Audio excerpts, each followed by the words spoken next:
Padreiri.com presenta Un faro en el horizonte. Historias de un santo. 12 de enero. San Antonio María Pucci. San Antonio María Pucci, aunque miembro de la Congregación de los Siervos de María, Servitas, pasó casi toda su vida y se santificó como sacerdote de una parroquia. Nació en Poggiola, cerca de Pistoia, en 1810. Fue uno de los 7 hermanos de la humilde familia de Agustín y María Pucci. No obstante la heroicidad de sus virtudes, los trazos elementales de su biografía traen al recuerdo tantas vidas paralelas de seminaristas y sacerdotes, compañeros de estudios unos, conocidos otros tal vez en la propia parroquia. Ya durante su vida del padre Pucci se hizo tan familiar e íntimo a sus feligreses que cariñosamente le llamaban el curatino. Una de estas figuras de párroco que ha visto nacer y morir casi toda una generación y ahonda en el corazón del pueblo como una institución patriarcal. Su nombre bautismal era Eustaquio. Monaguillo servicial y piadoso, ganó la confianza de don Luigi, su párroco. En cambio de los servicios prestados recibía clases de latín y cultura general. No conoció el Liceo del Renacimiento italiano, y no lo echaría de menos después.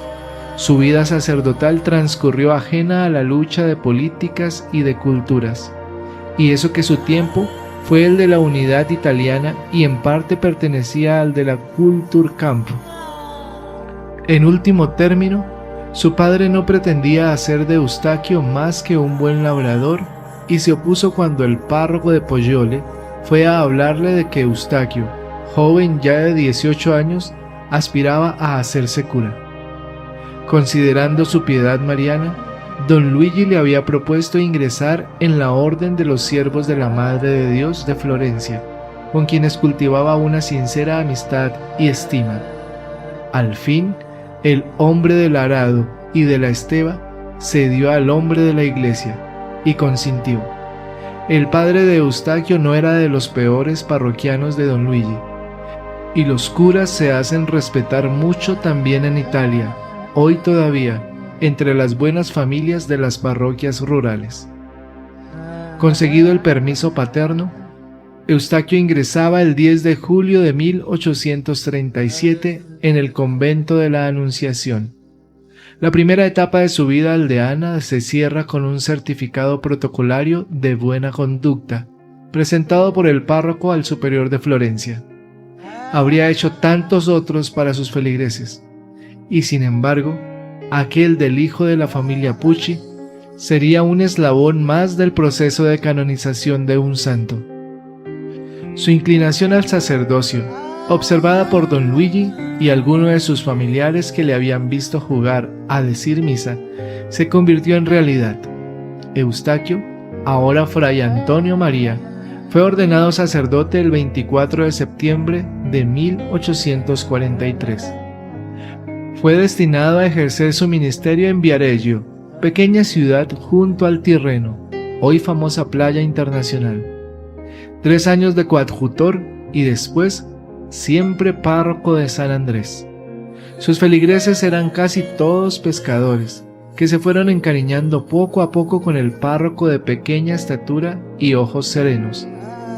Los más íntimos se sentirían orgullosos de tener un párroco apreciado en la curia de Lucca, de la que había sido nombrado, tan joven como era todavía, examinador prosinodal.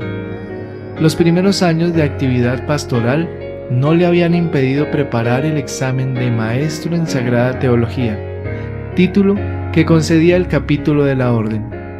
En otro ambiente, el padre Pucci hubiera sido tal vez un hombre de estudios, pero si la orden ha perdido un científico, ha ganado en cambio un santo. Los que le conocieron confiesan que no era simpático, su voz nasal y de tono monótono, la cabeza siempre inclinada, sus ligeros gestos nerviosos no hacían de su persona una figura estética. Se diría que era un hombre con complejo de inferioridad. Algunos contemporáneos, al saber que se introducía su proceso de canonización, desconfiaban del éxito, porque consideraban que era una personalidad ordinaria. No es un caso aislado.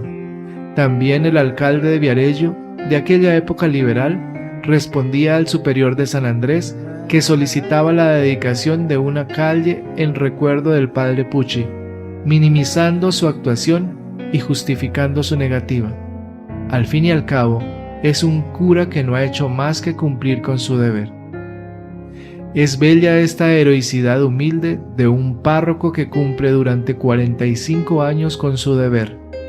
Heroicidad perseverante y desapercibida en su actividad apostólica y en su vida de religioso. Como el cardenal Laurenti, prefecto de la Congregación de Ritos, decía, de broma y de veras, al padre Ferrini, postulador general de la orden: si el padre Pucci ha sido siempre buen párroco y buen religioso a la vez, es sin duda un santo de verdad. Objetivo central de sus preocupaciones pastorales fue la organización parroquial, la enseñanza del catecismo y la beneficencia, grupos de seglares y fundación de religiosas, acción social y apostolado del mar. Para desarrollar más eficazmente sus tareas de catequista, organizó la Congregación de la Doctrina Cristiana. Con sorprendente espíritu de dinamismo apostólico, utilizaba todos los resortes para atraer a los niños a la parroquia. Ayudado de sus fieles militantes de la congregación, daba especial relieve religioso y espectacular a la vez a las fiestas de las primeras comuniones, del reparto de premios, de la Befana o Hada Buena, manifestación italiana de la tradición española de los Reyes Magos, llevando él mismo los juguetes a casa de los niños.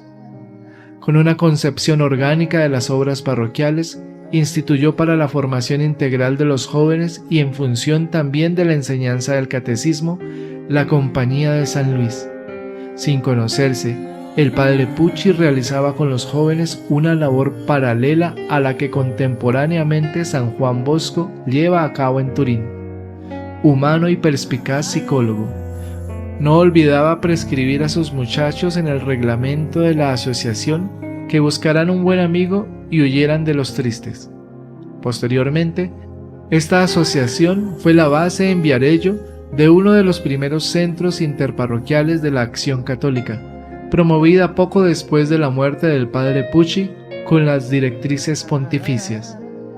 Incrementó la devoción eucarística con la Cofradía del Santísimo Sacramento y organizó los grupos apostólicos femeninos, cuya dirección encomendó a una joven piadosa, Giuliana Lucci.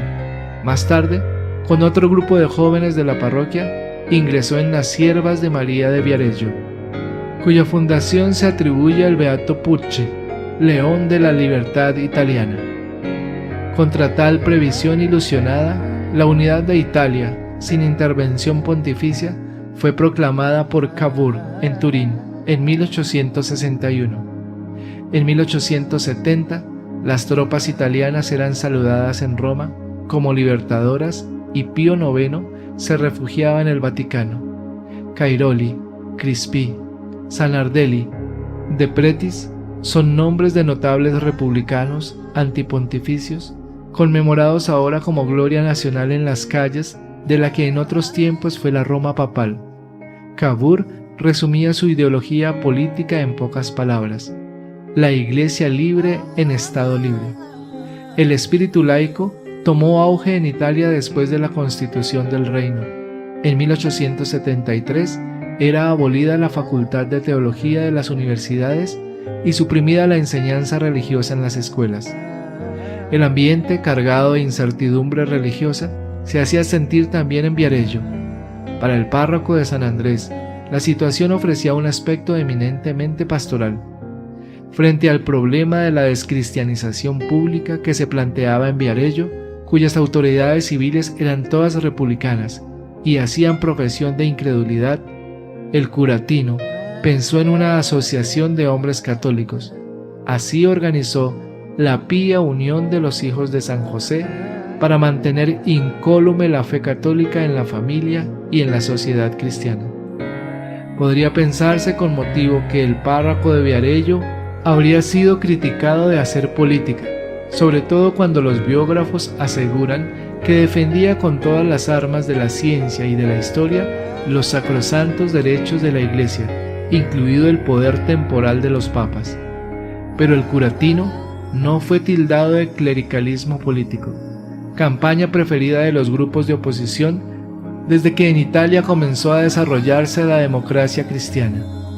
Ni siquiera los republicanos de Viarello quisieron mezclar el recuerdo del padre Pucci con la política, porque el curita había sido tan bueno, había socorrido heroicamente a los enfermos en los días de la epidemia, había dado tantas veces sus mantas y su colchón a los pobres casi muertos de frío, no excluidos los anticlericales.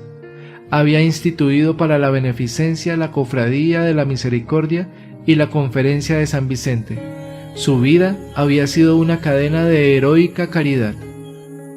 La venerable figura del párroco, recorriendo las calles a socorrer a los pobres o a asistir a los enfermos, se había grabado hondamente en los miembros del Consejo Comunal y en atención a su obra asistencial declaraban en sesión plenaria, después de su muerte, que el padre Pucci, no ocupándose nunca de política, dejó esta misión a quien pertenecía, siendo así ejemplo de cómo se debería comportar el clero en la convivencia social. El curita había conquistado de veras el amor de su pueblo. Los hechos de celo y de caridad se sucedían día a día.